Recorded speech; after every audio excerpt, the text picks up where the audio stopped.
वाचून दाखवणार आहे।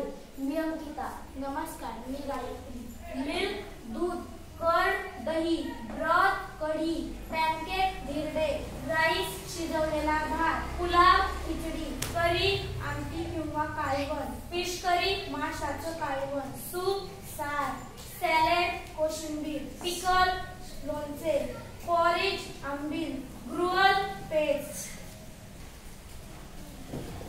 बटरमिल्क, ताक, फ्लोअर, पीठ, सॉल्ट, मीठ, बटर, लोणी, घी, तूप, क्रीम, मलाई, पॉपकॉर्न, लाया, मेदली, चिवडा, जॅगरी,